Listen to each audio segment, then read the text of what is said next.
हे दुष्ट स्त्री, तुझे पाप लगेगा। तूने मासिक धर्म में गलत काम किया है।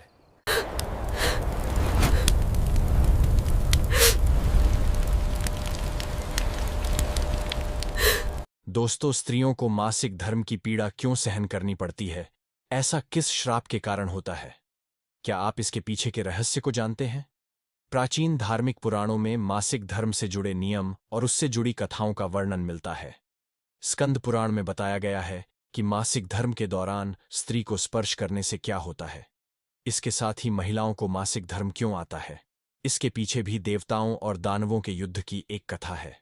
उसी युद्ध के परिणाम स्वरूप महिलाओं को मासिक धर्म की पीड़ा से गुजरना पड़ता है। तो आइए जानते हैं, भगवान शिव जी ने आदिशक्ति माता पार्वती को इस विषय में कौन सा रहस्य बताया है। मित्रों, एक बार की बात है, भगवान शिव जी कैलाश पर्वत पर ध्यानस्थ अवस्था में बैठे हुए थे। तभी उनके पास जिज्ञासावश आदिशक्ति माता पार्वती आती है और वह भगवान शिव जी को प्रणाम करके उनके समीप बैठ जाती है।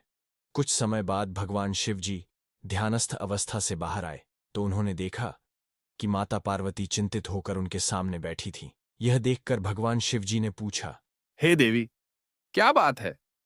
आप इतना चिंतित क्यों प्रतीत हो रही हैं? शिव जी के पूछने पर माता पार्वती ने उत्सुकता से पूछा। हे नाथ, आज मेरे मन में एक शंका उत्पन्न हो रही है। केवल आप ही मेरी इस शंका का समाधान कर सकते हैं। यह सुनकर शिवजी बोले, हे प्रिय, तुम्हारे मन में जो भी शंका है, निसंकोच होकर पूछो।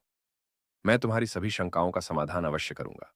माता पार्वती ने अपने मन में उठ रहे प्रश्न को पूछते हुए कहा। हे नाथ, मैं यह जानना चाहती हूँ कि आखिर किस श्राप के कारण स्त्रियों को मासिक धर्म की पीड़ा सहन करनी पड़ती है।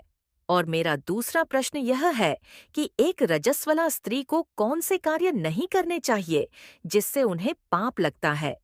माता पार्वती के प्रश्न सुनकर भगवान शिव जी कहते हैं, हे देवी, आज तुमने समस्त विश्व के कल्याण के लिए बहुत ही उत्तम प्रश्न किया है।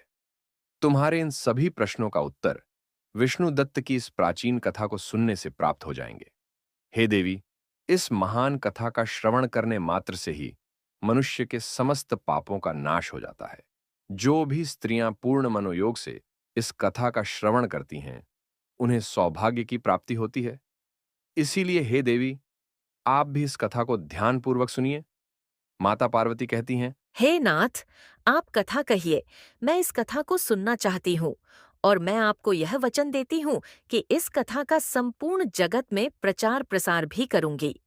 कथा सुनाते हुए भगवान शिव जी कहते हैं, हे देवी, यह कथा द्वापर युग की है। अंग देश में एक दिव्य और समृद्ध नगरी बसी हुई थी। वह नगरी केवल अपनी शोभा और वैभव के लिए ही प्रसिद्ध नहीं थी, बल्कि वहां के निवासियों के हृदयों में धर्म, सदाचार और पुण्य कर्म की अद्भुत ज्योति प्रज्वलित रहती थी। चारों दिशाओं में वेद शास्त्रों की गूंज, यज्ञों की सुगंध और दान धर्म के पुण्य प्रभाव से वातावरण पवित्र और कल्याणकारी बना रहता था। उस पावन भूमि पर देवताओं को भी रमणीयता का अनुभव होता था। इसी नगरी में विष्णुदत्त नाम का एक महान ब्राह्मण निवास करता था। विष्णुदत्त केवल नाम से ही नहीं, बल्कि अपने आचरण, सत्यनिष्ठा और गहन ज्ञान के कारण साक्षात देवतुल्य पुरुष माने जाते थे। वे वेदों, उपनिषदों और समस्त शास्त्रों के ज्ञाता थे। उनका जीवन संपूर्ण रूप से धर्म, तप और सेवा में समर्पित था। प्रातःकाल जैसे ही सूर्योदय होता, वे नित्य कर्म से निवृत्त होकर परम श्रद्धा से देव पूजन की तैयारी करते। उनके दिनचर्या का प्रत्येक क्षण नियम, अनुशासन और भक्ति से बंधा हुआ था। प्रतिदिन वे विधिपूर्वक पूजा पाठ के पश्चात यथाशक्ति दान का आयोजन करते। दरिद्र, असहाय, विद्यार्थी, सन्यासी और यात्री सभी उनके द्वार पर आश्रय पाते थे। उनकी यह दृढ़ प्रतिज्ञा थी कि जो भी याचक उनके द्वार पर आएगा, वह कभी निराश नहीं लौटेगा। यज्ञ, हवन, संध्या वंदन, अतिथि सत्कार और दान ही उनके जीवन के मुख्य कार्य थे। उनका हृदय करुणा और सेवा से ओतप्रोत था। वे एक पल के लिए भी धर्म मार्ग से विचलित नहीं होते थे। विष्णुदत्त की पत्नी का नाम वंदना था। वह एक परम पतिव्रता, सहनशील और सद्गुणों से युक्त स्त्री थीं। वह अपने पति की धर्मपरायणता में सहभागी बनकर जीवन को पवित्रता और त्याग के आदर्श पर स्थापित कर चुकी थीं। वंदना ने अपना संपूर्ण जीवन अपने पति के आदर्शों, सेवा और धर्म पालन के पथ पर अर्पित कर दिया था, वह गृहलक्ष्मी की भांति परिवार का संचालन करती और अतिथि सत्कार व दान में सदैव तत्पर रहती। उसने कभी भी अपने पति की आज्ञा का उल्लंघन नहीं किया। हे देवी, वंदना अत्यंत चरित्रवान स्त्री थीं। उसके मुखमंडल पर सदैव एक अद्भुत तेज और शांतिमय आभा रहती थी। उन दोनों दंपत्ति के दर्शन मात्र से लोगों के हृदय में आदर और श्रद्धा का भाव उमड़ पड़ता था। नगर के लोग कहते थे कि मानो स्वयं देवी लक्ष्मी ने उनके रूप में अवतार लिया है। वह अपने पति की प्रत्येक इच्छा का पालन एक निष्ठ भाव से करतीं। गृहस्थी के कार्यों में वह जितनी कुशल थीं, उतनी ही पारंगत वह धर्म कर्मों में भी थीं। प्रातःकाल सूर्योदय से पूर्व ही जागकर वह घर को स्वच्छ करतीं, गौशाला में जाकर गौ सेवा करतीं, अन्न का प्रबंध करतीं। उसके बाद स्नान आदि करके देवताओं का पूजन करतीं। उसके हाथों से तैयार हुआ भोजन केवल शरीर को ही नहीं, बल्कि आत्मा को भी तृप्त कर देता था। उसका स्वभाव सौम्य, मृदुल और करुणा से परिपूर्ण था। निर्धन, भूखे, रोगी या असहाय जब भी उसके द्वार पर आते, वंदना अपनी ममतामय हाथों से उन्हें अन्न परोसतीं, वस्त्र प्रदान करतीं और यथाशक्ति आश्रय देती। नगर में विष्णुदत्त और वंदना की दानशीलता और सहृदयता की चर्चा होने लगी। लोग आपस में बात करते और कहते कि जैसे विष्णुदत्त ने वेदों को आत्मसात किया है, वैसे ही उसकी पत्नी ने करुणा और सेवा को आत्मसात किया है। विष्णुदत्त और वंदना की जोड़ी एक आदर्श दंपति के रूप में नगर में जानी जाती थी। विष्णुदत्त धर्म मार्ग पर अडिग और विद्वान थे, तो दूसरी तरफ उनकी पत्नी पतिव्रता, सहनशील और सेवा भावना की मूर्ति थी। एक दिन विष्णुदत्त अपने आंगन में बैठे विचारमग्न थे। मस्तक पर हाथ रखे उन्होंने अपने जीवन के अनेक शुभ कार्यों का मनन किया।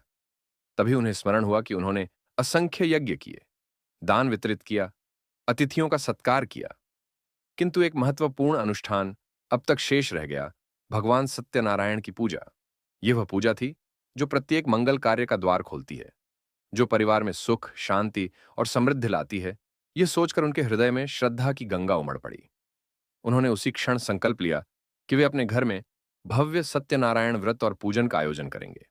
उन्होंने सोचा कि नगर के समस्त जनों को आमंत्रित करेंगे, ब्राह्मणों को दक्षिणा देंगे, यथोचित भोग और नैवेद्य अर्पित करेंगे और इस पुण्य कर्म के द्वारा अपने जीवन को और भी सार्थक बनाएंगे। हे देवी, जब विष्णुदत्त ने भगवान सत्यनारायण की पूजा का संकल्प लिया, तब उनके हृदय में केवल अपने परिवार का ही नहीं, बल्कि समस्त नगर का कल्याण करने का भाव जाग उठा। उन्होंने निश्चय किया कि इस पूजन में न केवल ब्राह्मणों को, बल्कि नगर के प्रत्येक निवासियों को सम्मिलित करेंगे, जिससे सभी के जीवन में धर्म, सुख और शांति का संचार हो सके। इस कार्य के लिए विष्णुदत्त स्वयं नगर के मार्गों पर निकले। उनके हाथ में निमंत्रण के पुष्प और मुख पर विनम्र मुस्कान थी। विष्णुदत्त ने प्रत्येक घर के द्वार पर जाकर हाथ जोड़कर आदरपूर्वक निवेदन किया कि वे उनके घर पधारें और भगवान सत्यनारायण की पूजा में शामिल होकर उनका आशीर्वाद प्राप्त करें। नगर के लोग विष्णुदत्त के इस भाव से प्रभावित हुए। नगर के सभी ब्राह्मण, व्यापारी, स्त्रियां और बालक सभी प्रसन्न होकर उनकी बात स्वीकारने लगे। पूरे नगर में यह समाचार फैल गया कि विष्णुदत्त के घर भगवान सत्यनारायण का भव्य पूजन होने जा रहा है। घर घर में इस आयोजन की चर्चा होने लगी। लोग आपस में बात करते और विष्णुदत्त का बखान करते हुए कहते, विष्णुदत्त जी सदैव धर्म मार्ग पर चले हैं। उनके यहां होने वाला यह पूजन निश्चित ही सभी के लिए मंगलकारी होगा। हे देवी, आखिरकार वह पावन दिन आ ही गया, जिस दिन विष्णुदत्त ने सत्यनारायण की पूजा का आयोजन किया। वे पूजा की विधियों में पूरी तरह तल्लीन हो गए। उन्होंने मंत्रोच्चारण के साथ भगवान का आवाहन किया, हवन में आहुति दी और पूरे विधिपूर्वक पूजा संपन्न की।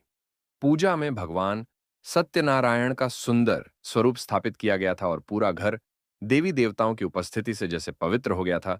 इस पूजा में विष्णुदत्त की पत्नी भी अत्यंत श्रद्धा भाव से पूजा में सम्मिलित थी और पूजा की सभी सामग्री का ध्यान रख रही थी। पूजा संपन्न होने के बाद विष्णुदत्त ने नगर के सभी ब्राह्मणों को ससम्मान घर के अंदर बुलाया और उनके स्वागत के लिए सुंदर और पवित्र आसनों की व्यवस्था की। आंगन के मध्य में स्वच्छ वस्त्रों से ढके आसन बिछाए चारों ओर दीपक और पुष्प मालाओं से सजावट की। स्वयं विष्णुदत्त ने प्रत्येक ब्राह्मण को अपने हाथों से स्थान पर बैठाया उनके मुख पर विनम्रता और सेवा भाव की झलक थी।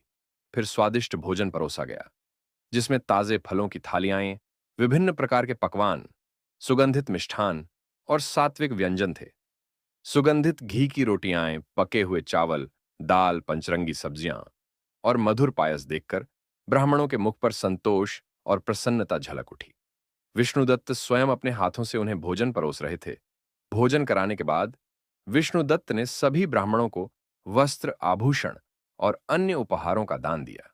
उन्होंने भगवान का स्मरण करते हुए उनसे आशीर्वाद प्राप्त किया।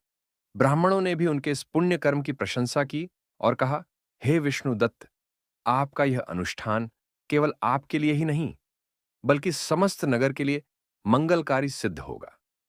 भगवान सदैव आपकी रक्षा करें और आपके कुल की कीर्ति यशस्वी हो। इसके बाद विष्णुदत्त ने अपने परिवार के अन्य सदस्यों, रिश्तेदारों और नगर के अन्य दीन दुखी लोगों को भी स्नेहपूर्वक भोजन कराया। किसी को अन्न से वंचित नहीं रखा। सभी को भोजन कराने के पश्चात उन्होंने अपने हृदय में संतोष और तृप्ति का अनुभव किया। रात्रि के समय जब पूजा और भोज की सारी व्यवस्था पूर्ण हो गई, दीपक मंद मंद जलने लगे और आंगन में हल्की चांदनी बिखरने लगी, तब विष्णुदत्त अपने घर के द्वार पर खड़े होकर निश्चिंत भाव से कुछ सोच रहे। तभी उन्होंने देखा कि उनके घर के सामने एक विचित्र दृश्य था। उनके घर के सामने एक कुतिया और एक बलिष्ठ बैल आपस में वार्तालाप कर रहे थे। यह दृश्य देखकर वे विस्मित रह गए। उनके मन में विचार उठा, पशु इस प्रकार स्पष्ट भाषा में संवाद कैसे कर सकते हैं? यह अवश्य किसी दिव्य रहस्य का संकेत है। वे धीरे से समीप आए और ध्यानपूर्वक सुनने लगे। कुतिया, जिसका स्वर अत्यंत करुण और पीड़ा भरा था, वह बैल से बोली, हाय, हमने पिछले जन्म में अपने पुत्र विष्णुदत्त का पालन पोषण किया, उसकी शिक्षा दीक्षा का ध्यान रखा, उसके भविष्य को संवारने का हर प्रयास किया। किंतु लोभ, मोह और अज्ञान के कारण मैं कुछ ऐसे कर्म कर बैठी जिनका हमें दंड भुगतना पड़ा। यही कारण है कि इस जन्म में हमें कुतिया और बैल की योनि प्राप्त हुई है। यह दुखद जीवन हमारे ही कर्मों का परिणाम है।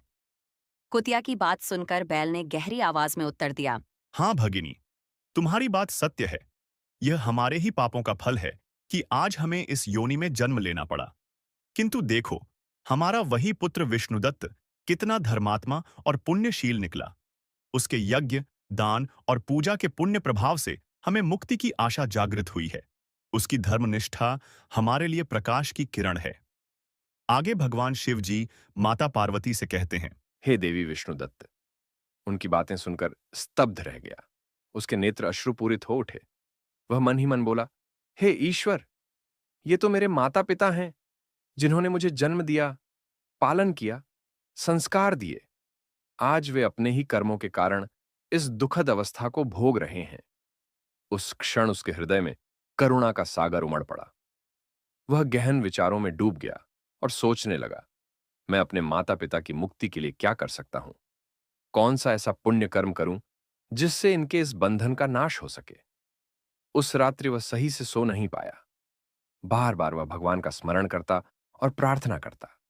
अंत में उसने महर्षि भार्गव के पास जाने का निश्चय किया, क्योंकि वह जानता था कि इस समस्या का समाधान केवल महर्षि भार्गव जी ही बता सकते हैं। जैसे ही सुबह हुई, विष्णुदत्त स्नान आदि से निवृत्त होकर महर्षि भार्गव के आश्रम की ओर चल पड़ा। आगे भगवान शिवजी माता पार्वती से कहते हैं, हे देवी, महर्षि भार्गव धर्म और कर्म के गहन ज्ञाता थे। उनके उपदेशों से अनगिनत जीवों ने अपने जीवन का कल्याण किया था। आश्रम पहुंचने पर विष्णुदत्त ने विनम्रता से चरण स्पर्श कर प्रणाम किया। महर्षि भार्गव ने स्नेहपूर्वक विष्णुदत्त का स्वागत किया और मधुर स्वर में कहा, आओ ब्राह्मण श्रेष्ठ, तुम्हारा स्वागत है। आज किस कारण तुम्हारे चरण हमारे आश्रम में पड़े हैं? तुम्हारे मुखमंडल पर उदासी और हृदय में पीड़ा के चिन्ह क्यों दृष्टिगोचर हो रहे हैं? बताओ, क्या कारण है इस विषाद का? विष्णुदत्त ने हाथ जोड़कर कहा, हे मुनिवर, आपको प्रणाम है। आपके दर्शन से आज मेरा जीवन सफल हुआ। मैं अत्यंत दुखी और दुर्बल हो गया हूं। मैं आपके शरण में एक गूढ़ शंका लेकर आया हूं। मुझे विश्वास है कि आप ही इस दुख का निवारण अवश्य करेंगे। महर्षि भार्गव ने गंभीरता से विष्णुदत्त की ओर देखा और बोले, हे ब्राह्मण श्रेष्ठ, चिंता मत करो। तुम्हारे हृदय में जो शंका है उसे निसंकोच कहो। मैं यथाशक्ति उसका समाधान करूंगा। तब विष्णुदत्त ने रात में जो दृश्य देखा था उसे बताते हुए बोला, हे मुनिवर, कल मैंने अपने घर पर भगवान श्री विष्णु का पूजन किया, अनेक ब्राह्मणों को ससम्मान भोजन कराया, भूखों को अन्न दिया और विधिपूर्वक पूजा संपन्न की। किंतु रात्रि के समय मैंने अपने द्वार पर एक अद्भुत दृश्य देखा। एक कुतिया और एक बैल मेरे घर के सामने खड़े होकर आपस में बातें कर रहे थे। तभी मैंने सुना कि कुतिया बैल से गहरी पीड़ा के साथ कह रही थी, हे स्वामी, आज जो घटना घटी उसने मेरे मन को अत्यंत विचलित कर दिया। यह केवल एक साधारण घटना नहीं थी, बल्कि हमारे पुत्र के घर में हो रहे पवित्र कार्य को संकट में डालने वाली थी। हमारे पुत्र के घर में ब्राह्मणों के सत्कार हेतु पूजा के उपरांत वितरण के लिए एक स्वच्छ और शुद्ध दूध से भरा पात्र रखा गया था। घर के सभी सदस्य भगवान की पूजा अर्चना, मंत्रोच्चार और ब्राह्मणों के स्वागत सत्कार में व्यस्त थे। पूरा वातावरण दिव्यता और पवित्रता से आलोकित था। दीपों की लौ जल रही थी, धूप की सुगंध फैल रही थी और सभी के मुख पर श्रद्धा की आभा थी। किंतु तभी न जाने किस अपशकुन के कारण एक काला और भयंकर विषधर नाग चुपके से आ पहुंचा। उसकी फुफकार ने रसोई के आसपास का वातावरण सिहरन से भर दिया।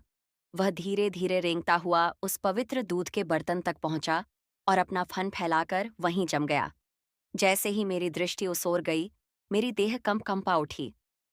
मैंने देखा वह नाग उस दूध में अपना घोर विष उगल रहा था। एक ही पल में मेरे मन में असंख्य विचार उमड़ पड़े और मैं यह सोचने लगी कि यदि यह विष मिला दूध ब्राह्मणों और भूखे अतिथियों के भोजन में चला गया तो क्या होगा? कितने निर्दोष लोग पीड़ा में तड़प तड़प कर मर जाएंगे और यह पाप हमारे ही पुत्र के घर में होगा। क्या मैं यह सब देखती रहूं? उस समय घर के किसी भी सदस्य को इसकी खबर न थी। वे सभी पूजा की तैयारियों और कर्मकांडों में व्यस्त थे।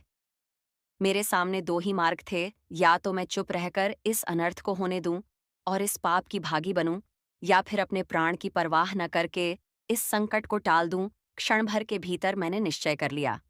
मैंने तत्काल साहस बटोरा और बिना किसी विलंब के उस विषैले दूध का संपूर्ण पात्र पी लिया।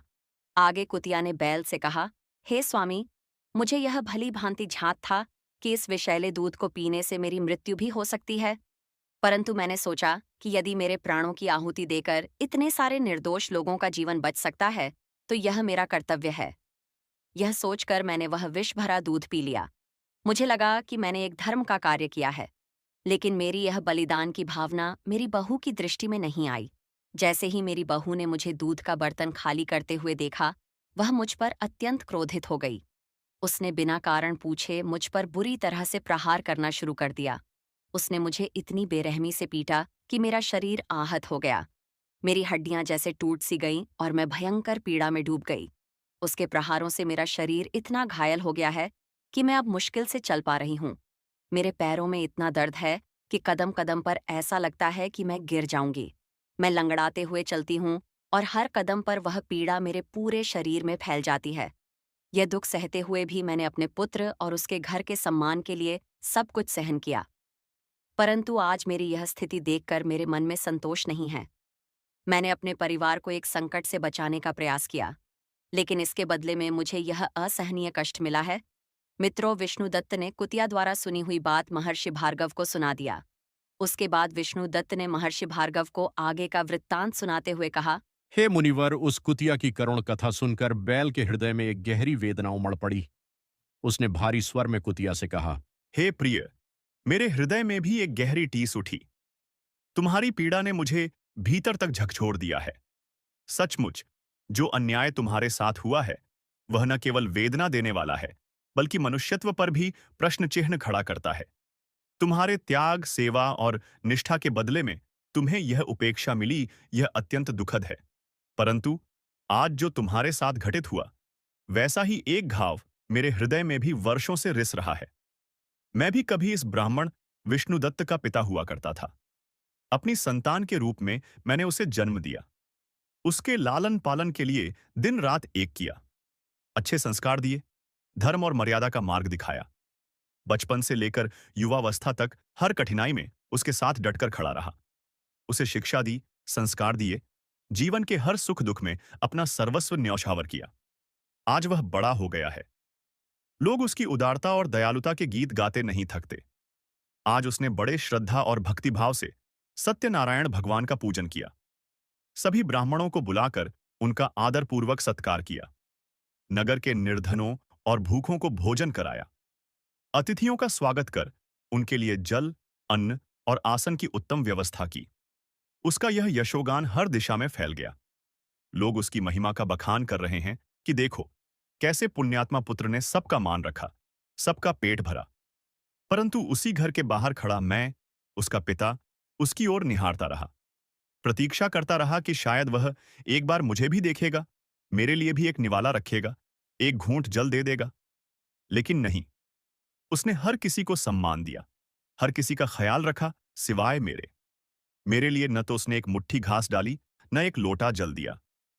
उसकी निगाहें तो मानो मेरे अस्तित्व को ही भूल गईं। मैं मौन खड़ा होकर सब देखता रहा। मेरे अंदर हजारों भाव उमड़ रहे थे। मन में क्रोध भी आया, पीड़ा भी हुई, पर सबसे अधिक चोट उस उपेक्षा ने दी जो उसने अपने जन्मदाता के प्रति दिखाई। मैंने सोचा, शायद पूजा के बाद वह मेरे पास आएगा, शायद किसी क्षण उसका मन द्रवित होगा।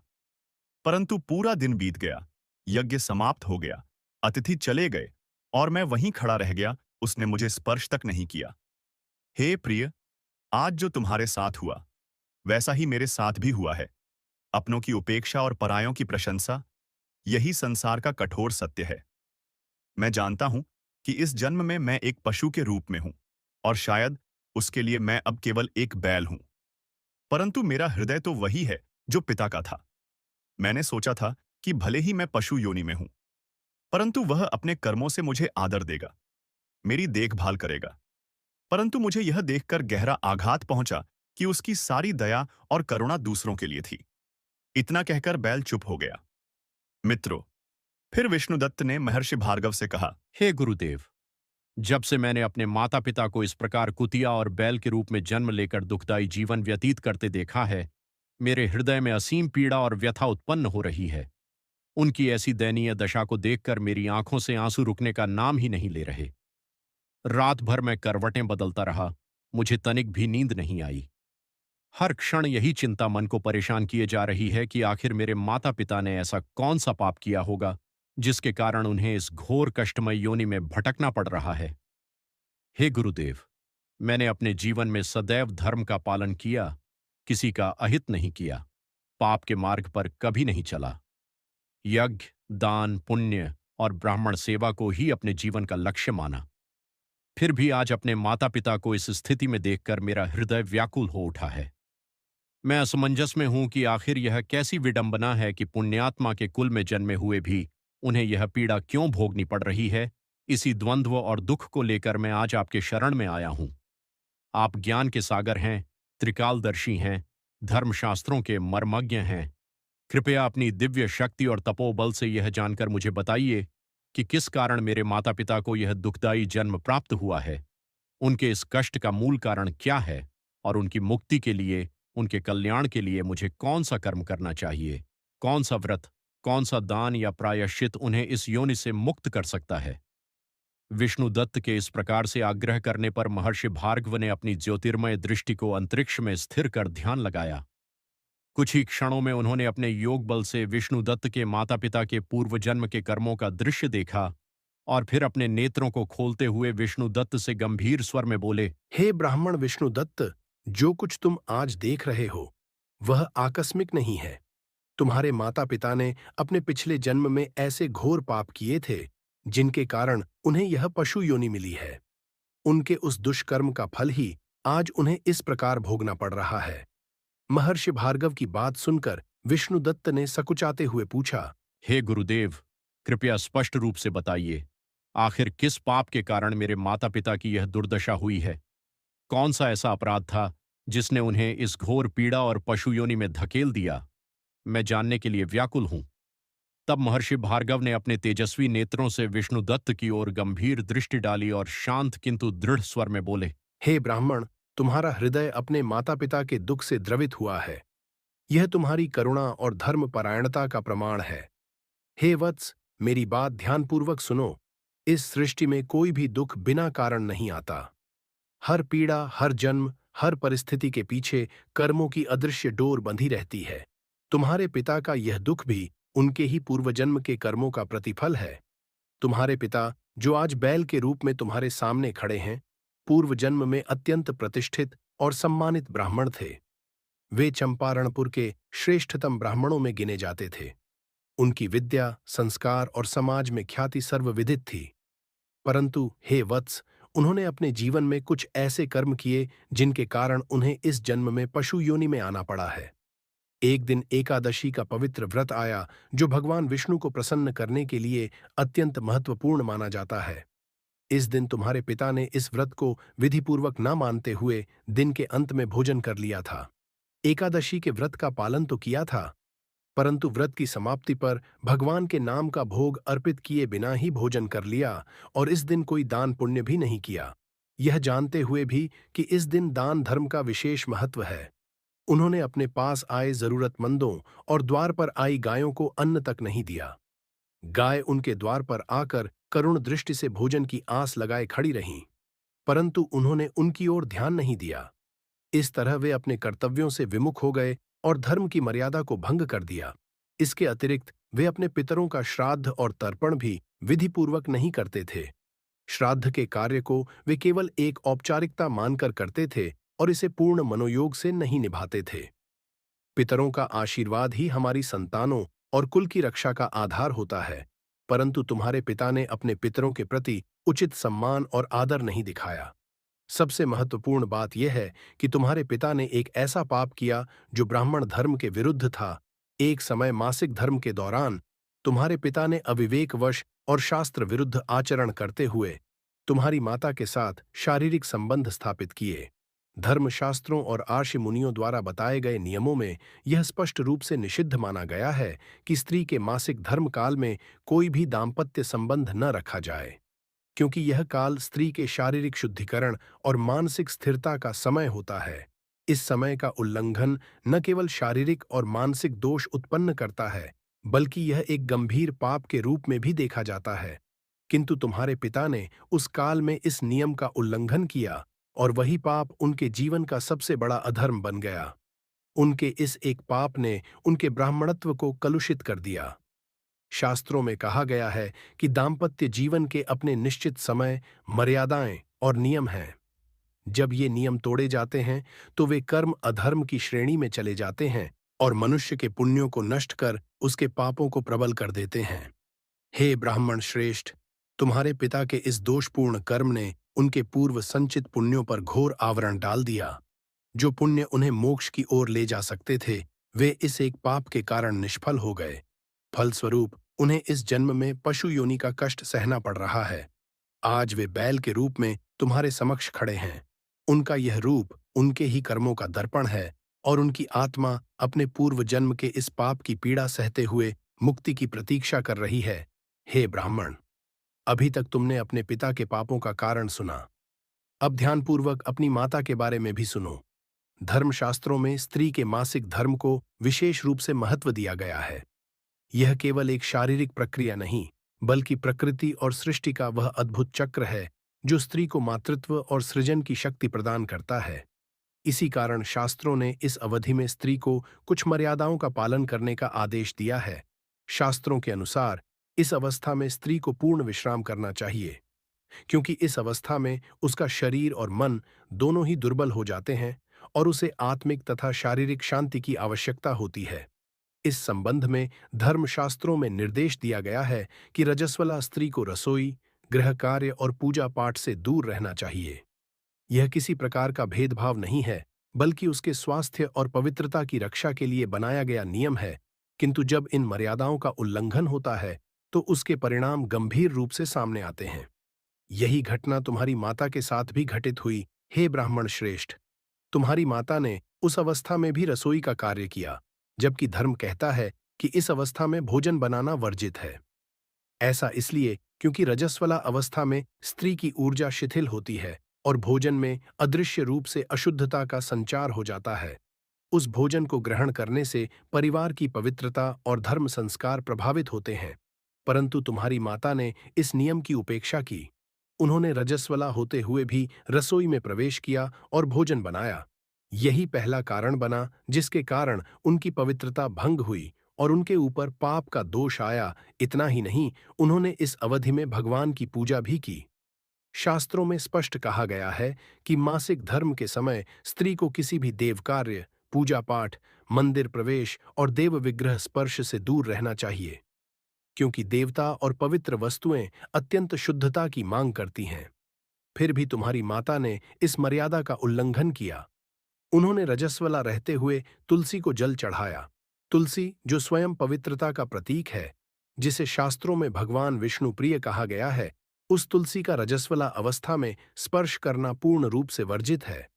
किंतु तुम्हारी माता ने न केवल तुलसी को छुआ, बल्कि उसे जल भी अर्पित किया। इस प्रकार उन्होंने धर्म की मर्यादा का उल्लंघन किया और तुलसी का अपमान किया। यही नहीं, उन्होंने रजस्वला होते हुए भी भगवान को भोग अर्पित किया। भगवान के प्रसाद और भोग में शुद्धता का विशेष ध्यान रखा जाता है, परंतु तुम्हारी माता ने अपनी शारीरिक स्थिति की परवाह किए बिना भगवान के लिए अर्पित किए जाने वाले भोजन को स्पर्श किया।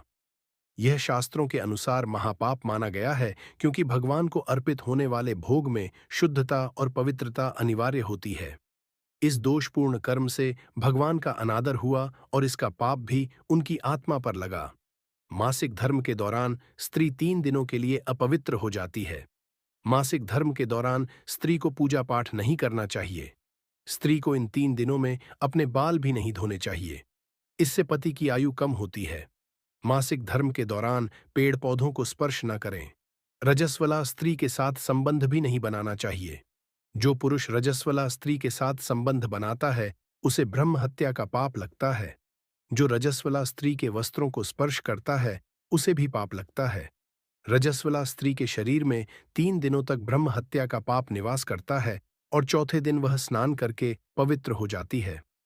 चौथे दिन स्नान करने के पश्चात रजस्वला स्त्री को अपने पति का मुख देखना चाहिए। अन्य किसी पुरुष का मुख नहीं देखना चाहिए। यदि पति समीप ना हो तो सूर्यदेव के दर्शन करने चाहिए। हे ब्राह्मण श्रेष्ठ, इसी पाप के कारण तुम्हारे पिता को बैल और तुम्हारी माता को कुतिया का जन्म प्राप्त हुआ है। महर्षि भार्गव की बात सुनकर विष्णुदत्त ने विनम्र भाव से कहा, हे मुनिवर, अब आप कृपा करके मुझे यह बताइए कि मेरे माता पिता, जिन्होंने धर्म की मर्यादा का उल्लंघन किया, उनके उद्धार और मुक्ति का उपाय क्या है? मैं उन्हें पापों की जकड़न से मुक्त कराना चाहता हूं। कृपया मेरा मार्गदर्शन कीजिए। यह सुनकर महर्षि भार्गव जी गंभीर स्वर में बोले, हे ब्राह्मण पुत्र, मनुष्य चाहे कितना भी बड़ा पाप क्यों न कर बैठे, यदि वह सच्चे मन से प्रायश्चित करता है और श्रद्धा के साथ धर्म कर्म करता है, तो उसके माता पिता सहित कुल का उद्धार संभव है। इसके लिए तुम किसी भी अमावस्या तिथि को श्राद्ध और तर्पण करो। यह तिथि विशेष रूप से पितरों के तृप्ति के लिए मानी गई है। अमावस्या का दिन पितरों को स्मरण करने, उन्हें अन्न, जल और तर्पण अर्पित करने का श्रेष्ठ अवसर है। श्राद्ध के साथ साथ तुम दान धर्म अवश्य करना। जिस प्रकार सूर्य अंधकार को दूर करता है, उसी प्रकार दान धर्म पापों के अंधकार को मिटा देता है। गौ सेवा का विशेष महत्व है। तुम गौ माता की सेवा करो, उन्हें हरी घास, जल और मिष्ठान खिलाओ। गौ सेवा से समस्त पाप धुल जाते हैं और पितरों की आत्मा को संतोष प्राप्त होता है। हे ब्राह्मण, सबसे महत्वपूर्ण है भगवान से प्रार्थना। जिस भक्ति भाव से तुम उनके चरणों में निवेदन करोगे, उसी भक्ति से वे तुम्हारे माता पिता को समस्त पापों से मुक्त करेंगे। भगवान ही सर्वोच्च आश्रय हैं। उनका स्मरण और प्रार्थना करने से कोई भी बंधन शेष नहीं रहता। यदि तुम सच्चे मन से उनका स्मरण करोगे, तो वह तुम्हारी सहायता अवश्य करेंगे। आगे भगवान शिवजी माता पार्वती से कहते हैं, हे देवी, महर्षि भार्गव की वाणी सुनकर विष्णुदत्त भाव विभोर हो गया। उसने उसी समय संकल्प लिया और अमावस्या के दिन श्राद्ध तथा तर्पण किया। उसने गाय की सेवा की, गौ माता को मिष्ठान खिलाया और भगवान से अपने माता पिता की मुक्ति की प्रार्थना की। उसकी सच्ची श्रद्धा और भक्ति देखकर देवता भी प्रसन्न हो उठे और ब्राह्मण विष्णुदत्त के माता पिता को पाप बंधन से मुक्त कर दिया और उन दोनों को दिव्य लोक प्रदान किया। आगे भगवान शिवजी माता पार्वती से कहते हैं, हे देवी, मैंने तुम्हें रजस्वला स्त्री को कौन से कार्य नहीं करने चाहिए, इस विषय में बता दिया है। अब मैं तुम्हें बताता हूं कि किस श्राप के कारण प्रत्येक स्त्री जाति को मासिक धर्म की कठोर पीड़ा को सहन करना पड़ता है। हे देवी, प्राचीन काल की बात है। असुर लोक में वृत्तासुर नाम का एक भयानक दानव हुआ करता था। वह बहुत ही दुष्ट प्रवृत्ति का था। वह देवताओं से युद्ध करने के लिए सदैव तत्पर रहता था। एक दिन अचानक से सभी दानवों ने मिलकर इंद्रलोक पर आक्रमण कर दिया। असुरों के पास शक्तिशाली अस्त्र शस्त्र थे। असुरों के इन शक्तिशाली अस्त्र शस्त्र का सामना करना देवताओं के बस की बात नहीं थी। जब उन्होंने देखा कि असुर स्वर्गलोक पर आक्रमण करने आ रहे हैं, तो यह देखकर इंद्रदेव डर गए और वे भागकर ब्रह्मा जी के पास जा पहुंचे। फिर उन्होंने ब्रह्मा जी को सब कुछ कह सुनाया। तब ब्रह्मा जी ने उन्हें असुरों को परास्त करने का उपाय बताते हुए कहा, हे देवराज, तुम इसी क्षण महर्षि दधीच के पास चले जाओ और उनसे मदद मांगो। वह अवश्य तुम्हारी सहायता करेंगे। ब्रह्मा जी की बात मानकर देवराज इंद्र सभी देवताओं के साथ महर्षि दधीचि के आश्रम में जाते हैं और वे सभी उनसे प्रार्थना करते हैं और महर्षि दधीच से अस्त्र प्रदान करने की विनती करते हैं। फिर संसार के कल्याण के लिए महर्षि दधीच अपने शरीर की हड्डियों से एक वज्र का निर्माण करते हैं और उसे देवराज इंद्र को दे देते हैं। उसके बाद सभी देवता महर्षि दधीचि को प्रणाम करके स्वर्गलोक वापस आ जाते हैं और दानवराज वृत्रासुर के साथ युद्ध करने के लिए निकल जाते हैं। उसके उपरांत देवताओं और दानवों के बीच भीषण युद्ध होता है। सभी देवता आकाश में दानवों से युद्ध करने के लिए एकत्रित हो जाते हैं। उन सभी पर प्रहार करने लगते हैं। कई दिनों तक दानव और देवताओं के बीच में भीषण युद्ध चलता है। फिर देवराज इंद्र और वृत्रासुर आमने सामने आ जाते हैं। दोनों के बीच युद्ध होता है और देवराज इंद्र अपने वज्र का प्रहार करके वृत्रासुर को मार डालते हैं। उसके शरीर में एक ब्रह्म हत्या वास करती थी। जब इंद्रदेव ने वृत्रासुर की हत्या की, तो वह ब्रह्म हत्या उसके शरीर से बाहर निकलकर इंद्रदेव का पीछा करने लगती है। फिर वह ब्रह्म हत्या देवराज इंद्र के शरीर में प्रवेश कर लेती है, जिससे इंद्र को ब्रह्म हत्या का पाप लगता है। देवराज इंद्र इस पाप से मुक्ति पाने के लिए ब्रह्मदेव के पास जाते हैं और उनसे ब्रह्म हत्या से छुटकारा पाने का उपाय पूछते हैं। ब्रह्मदेव उस ब्रह्म हत्या को इंद्र के शरीर से निकलने की आज्ञा देते हैं और वह ब्रह्म हत्या इंद्र के शरीर से बाहर निकलकर ब्रह्मदेव से कहने लगती है, हे परमपिता, ब्रह्मा जी, अभी तक मैं वृत्रासुर के शरीर में निवास कर रही थी, क्योंकि उसने अनेक ब्राह्मणों की हत्याएं की थीं। जब इंद्र ने वृत्रासुर की हत्या की, तो मैं इंद्र के शरीर में वास करने लगी। अब आप ही मुझे कोई उचित स्थान दीजिए जहां पर मैं रह सकूं। फिर ब्रह्मदेव कहते हैं, हे ब्रह्म, हत्या में तुम्हें उचित स्थान देता हूं। ब्रह्मदेव ने ब्रह्म हत्या के 4 भाग कर दिए और कहा, ब्रह्म हत्या तुम्हारा 1/4 भाग अग्नि के भीतर रहेगा, क्योंकि जो भी मनुष्य अग्नि को आहुति नहीं देगा, तुम उसके शरीर में प्रवेश कर लेना। ब्रह्मदेव ने फिर कहा कि तुम्हारा दूसरा 1/4 भाग जल के भीतर रहेगा। जो भी जल में थूकेगा अथवा जल में मल मूत्र का त्याग करेगा, तुम उसके शरीर में प्रवेश करोगी। फिर तीसरा 1/4 भाग पेड़ पौधों और वृक्षों के भीतर रहेगा। जो भी मनुष्य अकारण ही वृक्षों को काटेगा, उसे भी ब्रह्म हत्या का पाप लगेगा। उसके बाद ब्रह्मदेव ने अप्सराओं को बुलाया और कहा, हे अप्सराओं, इस ब्रह्म हत्या का 1/4 भाग तुम ग्रहण करो। फिर अप्सराएं कहने लगीं, हे प्रभु, अगर आपकी यही आज्ञा है, तो हम इसे आपकी आज्ञा से ग्रहण करने के लिए तैयार है, किंतु हमें भी इससे मुक्ति का कोई उपाय बताइए। फिर ब्रह्मदेव कहने लगे कि हे अप्सराओं, जो भी पुरुष मासिक धर्म में स्त्री के साथ संबंध बनाएगा, उसके अंदर यह ब्रह्म हत्या प्रवेश कर जाएगी। इस प्रकार से ब्रह्म हत्या के 4 भाग हुए, एक अग्नि में, दूसरा जल में, तीसरा वृक्षों में और चौथा स्त्रियों के अंदर प्रवेश कर गया।